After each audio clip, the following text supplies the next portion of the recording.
I greet you in Jesus' precious name. It is Tuesday morning, the 2nd of April, 2024, and this is your friend, Angus Buchen, with a thought for the day. We start off in the book of Luke, the Gospel of Luke, chapter 23, and I'm reading one verse 34. Then Jesus said, Father, forgive them, for they do not know what they do.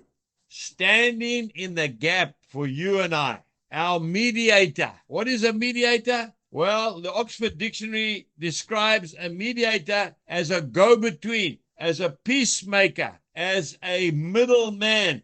Isaiah chapter 53, verse 12b says, and he bore the sin of many and made intercession for the transgressors. Our intercessor. That is exactly what Jesus Christ is doing for you and I today in heaven. He is interceding. Now, you talk about the fivefold ministry, apostles, prophets, evangelists, pastors, teachers. But for me, the most important office of all is the office of the intercessor. I will not go or accept an appointment to preach anywhere in the world if there is not intercessory prayer being made beforehand. I want to say to any young budding evangelist, if they invite you to come and preach, the first question you must ask them is, how is the prayer cover going? And if they say, well, we haven't got to that yet,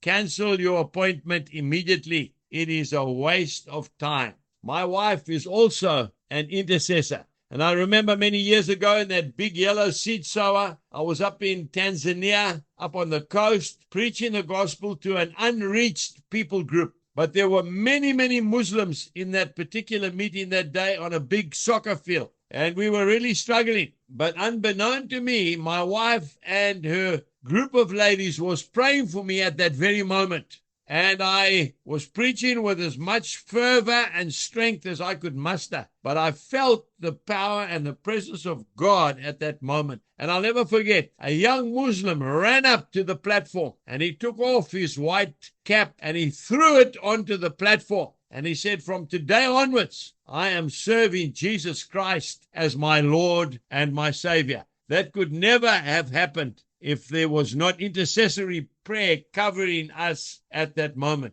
Please, folks, I encourage you to intercede for your loved ones, to stand in the gap, and Jesus will bring them through. God bless you and have a wonderful day. Goodbye.